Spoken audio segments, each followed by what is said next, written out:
Kapan terakhir kali kita ngomongin soal Kopdes? Coba kita cek dulu ya, gue pun lupa. Tapi kayak gue mikirnya ini nggak yang udah lama banget gitu kita ngomongin. Terakhir gue inget banget topiknya itu waktu ada kabar Kopdes dibangun di tempat antah berantah. Banyak banget orang-orang yang ngevideoin, tapi waktu di cross-check ulang gitu ya sebenarnya nggak yang antah berantah banget. Meskipun emang secara jalur masyarakat kelihatan sepi gitu. Coba ngopi, ini bukan, ini emas. Ini gotong royong jembatan. Banyak banget masalah ya. Astagfirullahaladzim. Oh, udah lebih dari seminggu yang lalu kita ngebahas soal Kopdes, boy. Prestasi nih. Alhamdulillahirrahmanirrahim, tidak milking ini program. Anyway, jadi dari tanggal 15 Juli 2026 kita kembali lagi mendapatkan kabar dari salah satu program tercinta pemerintah kita yang sekarang, yaitu KDMP, Koperasi Desa Merah Putih. Jadi ada dua topik nih yang lagi rame banget dibahas sama orang-orang. Yang pertama, lagi-lagi Kopdes itu menghancurkan salah satu fasilitas sekolah. Setelah kemarin itu rame banget gitu ya, ada Kopdes yang ngancurin sekolah di ND, itulah pokoknya. Sekarang ada lagi kabar kalau misalnya gedung perpus yang dipakai SDN Telogo 2 Blitar itu dirobohkan untuk dibangun Kopdes Merah Putih. Nah, terus kemudian ada lagi berita yang gak kalah ramai. Ini langsung dibawakan sama anggota Komisi 6 DPR RI, di mana beliau itu menyoroti pengadaan kipas angin yang katanya sampai 1 triliun lebih. Ya, beliau coba buat mempertanyakan langsung apakah pengadaan barang ini ada atau tidak di Kementerian Koperasi. Jadi kita bakal bahas sama-sama itu semua. Selamat datang di Ngobrolin Persoalan Indonesia bersama gua, your favorite Uncle Om Ray. Jadi sebenarnya berita-berita ini bukan berita terbaru yang gua lihat ya terkait Kopdes. Sebenarnya ada lagi tuh berita-berita sebelumnya. Yang malah kalau nggak salah itu soal keuntungan beberapa koperasi desa yang udah berjalan. Ada yang katanya bisa sampai puluhan juta, tapi orang-orang mempertanyakan ini bagaimana flow dari barangnya, kok bisa tiba-tiba dapat untung banyak banget gitu. Tapi ada juga Kopdes yang untungnya cuma puluhan ribu gitu loh. Bahkan ada juga beberapa Kopdes yang kabarkan kalau misalkan karyawannya jadi mogok kerja gara-gara belum digaji. Silakan lu cari tahu sendiri informasinya, tapi gue yakin sebagian dari rekan semua pasti udah pernah lihat gitu infonya. Kita bakal fokus kepada dua kabar ini. Yang pertama soal Kopdes versus gedung perpus, yang kedua soal pengadaan barang. Ya ini rame banget, soalnya orang-orang pun mempertanyakan bagaimana konfirmasi dari Menteri Koperasinya. Well, berita pertama ini gue tahu pertama kali dari New Dots, tapi gue coba buat cross check ulang, ternyata udah dikabarin juga sama JTV Jember. Ini ada audio visualnya. Dimana dari New Dots dikabarkan ribuan buku milik perpustakaan SDN Telogo 2 Kabupaten Blitar terpaksa ditumpuk di salah satu ruang kelas setelah bangunan perpustakaan dibongkar untuk pembangunan gerai Koperasi Desa Merah Putih. Ini, gue kadang bingung dah, maksudnya gimana ceritanya sampai sekolah pun bisa kena gitu buat dibangun kembali Kopdes gitu. Apa emang Kopdes ini nggak ngelihat lahan yang udah diperuntukkan sebelumnya untuk pendidikan kah, atau emang bener-bener udah punya legalitas biar semua bisa diterabas gitu loh. Pembongkaran dilakukan pada pertengahan Mei 2026 meski ruang pengganti yang diminta pihak sekolah dan komite wali murid belum diperbaiki dan belum layak digunakan. Ini dibongkarnya udah dari bulan Mei dan kita baru tahu ini di bulan Juli. Apakah telat? Bismillah, semoga tidak. Cuman kalau misalnya dari fotonya ini udah dibangun ya gerai Kopdesnya. Sedih banget. Hilangnya perpustakaan membuat kegiatan literasi siswa terhenti, sementara berkurangnya halaman sekolah memaksa kegiatan tari dilakukan di ruang terbuka dan pelajaran olahraga dipindahkan ke lapangan desa sekitar 1 km dari sekolah. Pemerintah Kabupaten Blitar disebut akan mengalokasikan 376 juta melalui perubahan APBD 2026 untuk memperbaiki bangunan pengganti. Sambil menunggu pencairan dana, sekolah berencana membagi koleksi buku ke setiap kelas melalui program pojok baca. Benar-benar terpojokan ya kalau seperti itu.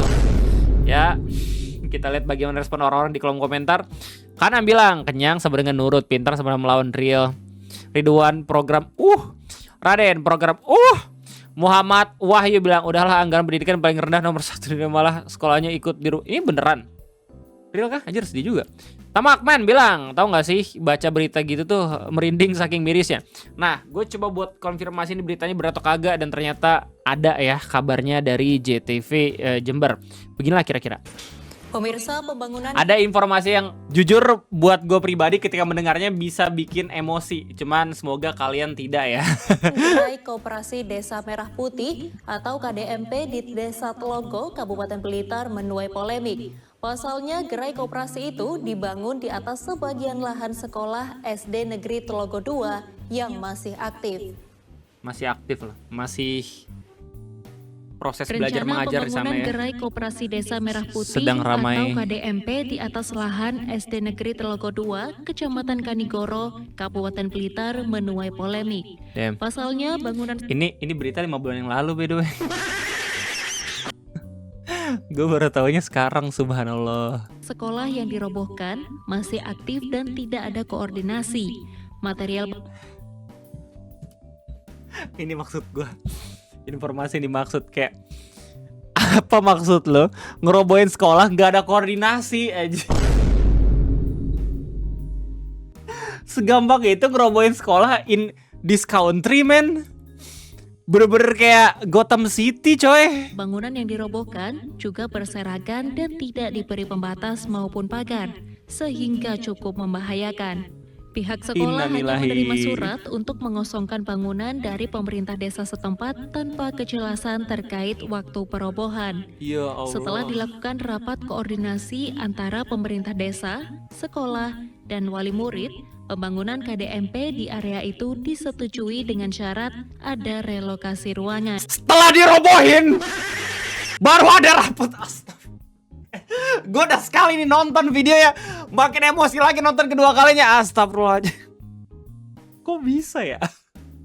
Meskipun ya udah ada deal-dealan juga sama pihak sekolahnya, mereka juga udah pada senyum-senyum di sini. Tapi buat gue yang baru pertama kali mendengar beritanya aja kaget, anjir. Kok kayak miskom banget gitu loh. Padahal ini perkara ngerobohin bangunan, anjir. Pasalnya sejumlah ruangan seperti perpustakaan, ruang capsek, area ekstrakurikuler, dan lainnya harus diambil alih untuk gerai tersebut.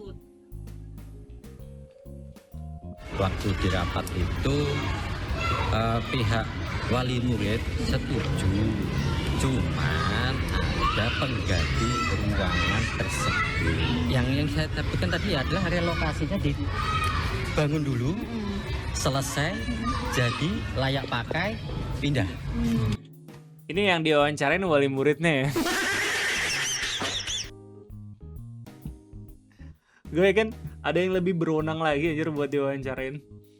Tapi kenapa wali muridnya ya? Ya Allah. Tapi apakah ada usulan untuk tempat operasi ini di titik yang lain gitu, atau tetap di sini dari orang tua wali murid itu? Nah, dari wali murid itu pengennya itu menggunakan tanah beton. Yang lainnya. Ya. Ini untung narasumbernya bener-bener capable ya meskipun jadi wali murid. Coba kalau misalnya kayak datang-datang hao-hao doang kan kocak ya. Gue mungkin kalau misalkan anak gue sekolah di situ terus tiba-tiba gue datang sekolah hancur, gue diwawancarain, gue mana tahu apapun gitu soal ini, ya nggak sih? Tanah bengkok itu kan asetnya Jadi keren desa, banget sih. ya, Narasumbernya dan, jelas kayak tahu tanah bengkok itu juga apa strategi. kondisi yang terjadi. Nah ini baru kepala SD-nya. Kita butuh konfirmasi dari beliau, betul. Sanggar tari, kemudian perumahan yang kami gunakan untuk ikan dan juga untuk menemukan barang-barang kepramataan. Penentuan titik kami tidak diajak komunikasi. Penentuan titik koperasi tidak diajak komunikasi. Padahal itu sekolah bener-bener masih ada proses kegiatan belajar mengajar, anjir. Kepala sekolahnya bahkan tidak diajakin untuk menentukan titik KDMP ya di tempat dia berwenang gitu loh. Gue sebagai masyarakat awam yang baru tahu beritanya kayak seakan-akan mikir seintu itu kah buat nyari duit sekarang. Kayak kita pun masih belum bisa memastikan secara 100% gitu ya apakah benar bakal menguntungkan atau kagak gitu koperasinya. Apalagi ini against schools gitu, sekolah ya, dimana udah ada kewajibannya tersendiri gitu dalam undang-undang dasar kita. Tapi sampai fase dihancurin tuh gue pribadi nggak bisa relate sih. Baru setelah tanggal sebelum tanggal 14 nggak salah, itu kita diberi tembusan surat bahwa desa sudah mengajukan permohonan kita. Sejumlah wali murid pun menyesalkan keputusan itu karena sekolah SD Negeri Telogo 2 menjadi satu-satunya sekolah di Desa Telogo What the freak? Satu-satunya sekolah di desa? setelah 2 SD lainnya di Dihancur merger. desa. Mereka berharap pembangunan gerai KDMP bisa dilakukan di tangga bengkok Ini awal mula dibangunnya KDMP di SDN Telogo 2 Blitar ini bukan awal yang bagus sih menurut gua. Mungkin nanti ke depannya nih Kopdes bakalan sulit buat dapat pelanggan ya, soalnya dari awal tuh orang-orang udah pada sinis duluan gitu.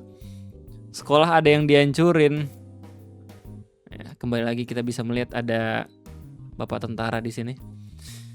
Anyway, begitulah topik pertama soal koperasi desa. Semoga ya kita bisa semakin luas lagi ya wawasannya terkait adanya program yang ini. Gimana tanggapannya? Silahkan tulis di kolom komentar. Kita bakal masuk ke dalam topik yang kedua, masih sama soal koperasi desa. Jadi tadi udah gua kasih tahu sebelumnya, ada salah satu perwakilan kita ya dari DPR, yaitu Pak Mufti Anam, yang mempertanyakan pengadaan kipas angin untuk KDP yang katanya bernilai sampai 1,5 atau 8 triliun gitu. Beliau pengen nanya ini langsung ke orang yang bertanggung jawab di KDMP-nya, which is menterinya sendiri setahu gua, dan lu bisa lihat sendiri bagaimana pertanyaan dan bagaimana respon dari menterinya atau perwakilan dari KDMP-nya. Gua nggak tahu apakah beliau ini menteri atau bukan gitu ya, tapi kita bakal lihat bareng-bareng biar jelas dan objektif aja gitu, nggak cuman terdengar dari gua doang beritanya. Coba membuka di e-commerce. Ini kayaknya udah gua play duluan dah, bentar. Sedang dihebohkan dengan isu adanya 1,8 pengadaan kipas triliun. angin 1,8 juta, Pak. Yang nilainya 1,8 triliun, Pak. Lalu kemudian dari isu ini kami coba mencari informasi, tapi kami tidak dapat satu informasi pun 11 dari juta kipas pemerintah angin. adanya pengadaan ini. Nah, jadi tricky dari pembahasan yang sekarang itu masih belum ada konfirmasi resmi dari pemerintahan ataupun dari pihak Kementerian Koperasi terkait dari pengadaan ini. Makanya DPR itu nanya ya ke mereka-mereka yang punya tanggung jawab gitu ya. Apalagi ini ngomongin soal pengadaan barang KDMP bla bla segala macam gitu. Bisa konfirmasi apakah benar atau kagak isunya. Kami juga Tapi menurut gua ini secara haktanya menarik banget sih, dan menurut gua sah-sah aja. Karena apa? Karena ya rakyat bisa tahu juga gitu pada akhirnya secara transparan bagaimana pengelolaan dana dari koperasi desa gitu. mencari informasi ke pihak-pihak terkait juga tidak berani jawab. Maka pada kesempatan ini kami ingin tanya kepada Pak Menteri, isu soal pengadaan 1,8 juta kipas angin dengan anggaran 1,8 triliun itu betul tidak, Pak? Nah, Saya tadi pertanyaan pagi simpel gitu coba doang sebenarnya. membuka di e-commerce harga kipas angin. Saya tidak ngomong yang tidak terkenal, ngomong yang selama ini dipakai rakyat kita aja, namanya Cosmos. Kipas angin Cosmos di e-commerce, yaitu kipas angin di e-commerce official store-nya milik Cosmos, itu harganya 338.000, Pak Andre. Nah, ini menarik banget. Soalnya beliau langsung ngasih tahu ya informasi resmi dari salah satu kipas angin yang biasa dipakai sama orang-orang. Meskipun menurut gua secara penggunaan itu nggak bisa disamain antara penggunaan usaha di mana ruangannya mungkin lebih besar dibandingin ruangan yang ada dalam rumah di mana lebih kecil. Mungkin bisa pakai kipas angin yang 300 ribuan. Jadi ya bisa aja kayak perwakilan KDMP bilang ini kita butuhnya usaha jadi lebih gede lagi kipas anginnya. Tapi yang makin dipertanyakan sama orang adalah sebenarnya dengan anggaran 11 juta itu kenapa nggak pakai AC aja gitu, atau kalau misalnya pakai kipas angin, gue yakin kipas angin itu nggak cuma 1-2 doang gitu per unit KDMP. Tapi kita bakal lihat dulu bagaimana pertanyaan lebih detailnya dari Bapak DPR ini. Pak Kawi, ya kan? 338.000. Lalu kemudian kalau Bapak bisa cek di Shopee, di Tokopedia, harganya lebih murah lagi, Pak, hanya 300 ribuan, Pak. Itu kalau beli satuan loh, Pak. Artinya kalau pemerintah beli dalam jumlah ribuan, Pasti ada ratusan, diskon. bahkan 1,8 juta begitu, artinya pastinya akan jauh lebih murah dari 300.000 yang kita temukan di Shopee dan Tokopedia. Itu kipas angin yang standing loh, Pak. Bentar, gue agak sedikit kebolak-balik nih. Maksudnya 1,8 juta ini apa ya? Oh, jumlah unitnya yang pengen dibeli. ya dalam isu tersebut. Jadi 1,8 juta bukan harganya, tapi berapa banyak jumlah kipas yang bakal dibeli. Total harganya 1,8 triliun. Terus angka 11 juta itu didapat dari klarifikasi salah satu perwakilan KDMP, meskipun masih belum bisa 100% dikonfirmasi kalau ini program pengadaannya mereka. 1,8 juta kipas angin. Buset. Anginnya bisa Buat gue pribadi, gue masih belum mendengar sih isu dari pengadaan kipas ini, meskipun pada akhirnya udah dibawa juga ya di parlemen ini. mungkin bisa menghempaskan tikus-tikus di KDMP begitu, Mbak. Nah, maka pertanyaannya, kalau memang pengadaan ini betul, Pak Menteri, itu kipas anginnya mereknya apa? Spesifikasinya apa? Dan kemudian dibelinya di mana, Pak Menteri? Nah, kemudian karena kita sering kali lihat bahwa Kementerian Koperasi dan Agrinas Pangan ini sering kali sembunyi-sembunyi dalam melakukan pengadaan begitu. Pada kesempatan hari ini kami minta dalam setiap pengadaan untuk BD udah ada klarifikasinya ya terkait pernyataan yang ini sama pihak Agrinas ataupun kementerian. Nanti kita bakal baca juga lewat berita Kompas yang tadi gue bacain sempet. untuk Koperasi Desa Merah Putih yang harapan Presiden Prabowo tadi untuk menghadirkan kesejahteraan untuk rakyat, kami minta dibikin dashboard, Pak Menteri, agar setiap rakyat bisa tahu ada pengadaan apa di sana. Wah, ini dia bagus. Tujuannya Iyalah, apa? transparansi Berapa aja, apalagi harganya? duitnya 1 Mereknya triliunan apa? ya. Nah, agar kita semua bisa memantau, karena setiap 1 rupiah pun yang dikucurkan untuk KDMP itu kan wajib dipertanggungjawabkan kepada rakyat kita. Begitu ya, Pak Menteri ya? Nah, jawabannya lo bisa lihat sendiri dari berbagai macam klip yang udah beredar di media sosial, tapi gue di sini ngambil dari postingannya Big Alpaidi. Wait, ini kah? Kemudian juga Nah, ini. soal kipas angin ini saya nggak tahu. Ini karena pengadaannya bukan di kami, Pak, tapi Nah, jadi kata beliau, ini sepertinya pengadaannya bukan dari Kementerian Koperasi. Ya, jadi beliau pun bingung katanya, ini isunya dari mana? rasanya angka yang ada itu kalau bentuk kipas anginnya yang model ada di Imatsu MDF itu harganya. Nah, lucunya di sini, beliau bilang kalau misalkan ini kayaknya bukan pengadaan dari kementeriannya, tapi dijelasin nih kipas angin yang seperti apa yang mungkin bakalan dibeli.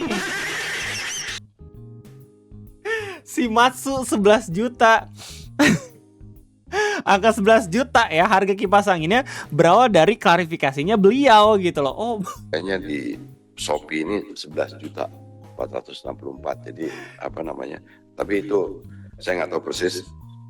Kemudian juga soal kipas angin ini saya nggak tahu. Oke, jadi detail lengkapnya kita bisa baca dari beritanya Kompas dengan judul polemik pengadaan kipas angin 1,8 triliun untuk Kopdes Merah Putih, ini kata pemerintah. Jadi berdasarkan artikel ini jelasin, isu pengadaan 1,8 juta unit kipas angin senilai 1,8 triliun rupiah untuk Koperasi Desa Merah Putih menjadi perbincangan setelah ramai di media sosial dan dibahas dalam rapat DPR. Gue pribadi masih belum tahu bahkan ya, sebelum pada akhirnya lihat langsung pertanyaan dari DPR terkait ini. Klaim tersebut memicu pertanyaan mengenai kebenaran pengadaan maupun besaran anggarannya.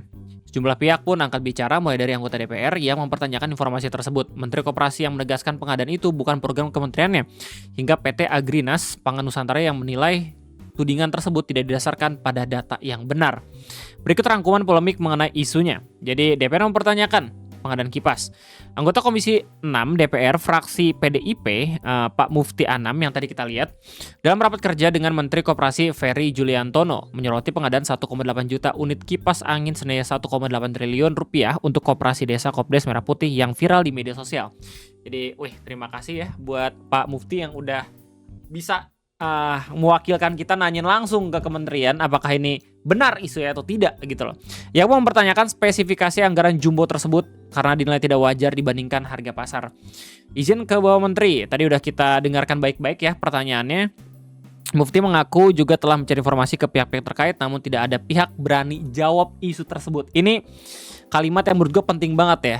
Tidak ada pihak yang berani menjawab isu tersebut berdasarkan klaim dari Pak Mufti. Lanjut. Nah, maka pada kesempatan ini kami ingin tanya kepada Pak Menteri, isu soal pengadaan 1,8 juta kipas angin dengan anggaran 1,8 triliun rupiah itu betul tidak, Pak? Nah, Mufti menambahkan berdasarkan pantauan di e-commerce, bla bla bla, harga kipas angin model standing berkisar di antara 300.000 rupiah. Ya, kemudian ini dibantah sama Kementerian Koperasi.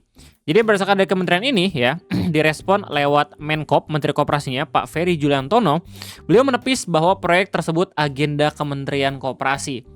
Meski demikian, ia menjelaskan bahwa ada jenis kipas angin industri tertentu yang harganya memang mahal. Soal kipas angin ini saya nggak tahu, ini kalau pengadaannya bukan kami Pak, tapi rasanya angka yang ada itu kalau bentuk kipas anginnya yang model ada itu Imatsu MDF harganya di Shopee 11 juta rupiah, tetapi itu saya nggak tahu persis katanya. Bukan kipas angin kos-kosan. Fer juga membantah kipas angin yang dimaksud bukan kipas angin berbahan plastik. Itu kipas anginnya bukan kipas angin kos-kosan. Itu kipas angin, kalau kipas angin kos-kosan yang plastik, ucap Ferry saat ditemui di TMII. Namun Ferry mengaku tidak mengetahui detail pengadaan tersebut. Ia menegaskan pengadaan itu bukan berada di bawah kewenangan Kementerian Koperasi. Saya kurang tahu itu bukan di Kementerian Koperasi. Ini makin lucu lagi kalau misalkan ada wartawan yang nanya ke Pak Purbaya dan Pak Purbaya pun nggak tahu gitu loh. Yang jelas kalau misalkan pada dasarnya emang kagak ada pengadaan ini, harusnya tinggal bilang aja kagak ada, ya nggak sih? Tapi ini ngebuat orang-orang makin penasaran lagi setelah klarifikasinya, justru malah ngebela kayak ada kok kipas angin yang harganya segini gitu loh. Ada respon dari Agrinas. Direktur Utama PT Agrinas Pangan Nusantara Joao Angela de Souza Mota menyayangkan sikap anggota dewan yang dinilainya berbicara tanpa data prudent. Sehingga sebetulnya sikap-sikap beliau seperti itu sangat merendahkan dan tidak menjunjung tinggi kehormatan Badan Dewan Perwakilan Rakyat. Masuk, tapi menurut gue pribadi sebagai masyarakat awam dan orang-orang yang ada di kolom komentar, mereka sepertinya justru mendukung bagaimana sikap skeptis dari anggota DPR ini gitu untuk mempertanyakan dan juga meluruskan isu apakah benar ada pengadaan atau tidak gitu loh. Lanjut, Joao mengingatkan agar anggota dewan dapat mengumpulkan data sebelum berbicara sehingga tidak menjadi narasi yang hanya memprovokasi masyarakat. Ia juga mengajak semua pihak bersatu mendukung pembangunan desa ketimbang melontarkan tudingan tidak berdasar. Saat ditanya mengenai kebenaran kabar pengadaan 1,8 triliun tersebut, Joao enggan menjawab tegas. Dan justru meminta penuduh menjelaskan sumber datanya. Kan tinggal dikasih tahu aja kagak ada gitu loh. Kenapa malah dipersulit, kan kocak ya kalau gini. Orang cuma pengen minta transparansi dan kebenaran doang gitu loh. Lanjut, kan harus ada ketepatan, harus ada kebenaran dan harus ada kejujuran daripada data itu. Karena kalau tidak menjadi salah satu fitnah yang seolah-olah hanya memprovokasi masyarakat. Lanjut, Joao menambahkan bahwa Agrinas tidak hanya mengadakan mobil pick up untuk Kopdes, melainkan total 26 jenis sarana dan prasarana. Terkait rencananya ia meminta wartawan mengecek unggahan media sosial. Rencana detailnya nanti mungkin bisa baca di kemarin waktu saya kasih di salah satu media sosial. Itu kan saya sempat di broadcast. Itu di situ ada detail harganya satu persatu barang. Mungkin lebih detail daripada saya ngomong di sini, pasti juga tidak lengkap. Esensial juga sebenarnya buat kita tahu gitu ya berapa harga dan juga uang yang tercurahkan dari program pemerintah. Yang jelas secara anggaran gitu ya, mungkin dikumpulkan juga dari penghasilan masyarakat gitu loh. Well, begitulah detail lengkap dari drama pengadaan kipas ini. Lu bisa lihat bagaimana respon orang-orang di salah satu postingan di Bikal Pak Edi yang justru makin skeptis juga. Abia bilang coba itu di swasta ngomong di depan direksi perusahaan, saya tidak tahu kalau di Shopee harga bla bla bla pasti direksi ngomong, mulai besok kamu gak usah kerja. Vincent bilang menterinya aja gak cukup meyakinkan kalau punya bla bla bla bla. Silvado bilang sementara itu Pak Purbaya apalagi saya. Abu bilang karena tidak tahu sini saya kasih tahu. Saya baru saja kemarin beli AC Sharp 1 PK dan sudah inverter, harganya cuma 4,5 juta per pieces. Ini 11 juta hanya untuk kipas angin. Aku kurang nggak beli kipas angin yang harga 100 juta aja sekalian Pak, biar lebih Ya, jadi seperti itu aja mungkin yang bisa gue bahas terkait adanya dua pembahasan KDMP ini. Semoga ada keterangan yang lebih jelas lagi biar masyarakat tidak terombang-ambing ke dalam isu ataupun pernyataan yang masih belum 100% secara tegas gitu yang mengkonfirmasi apakah isu ini benar ataupun salah. Yang jelas kayaknya dari gue cukup sekian aja. Gimana tanggapannya silahkan tulis di kolom komentar. Gue rasa cukup sekian dari gue. Terima kasih banyak. Sampai jumpa lagi nanti di next video ngopi. Gue undur diri. Bye bye.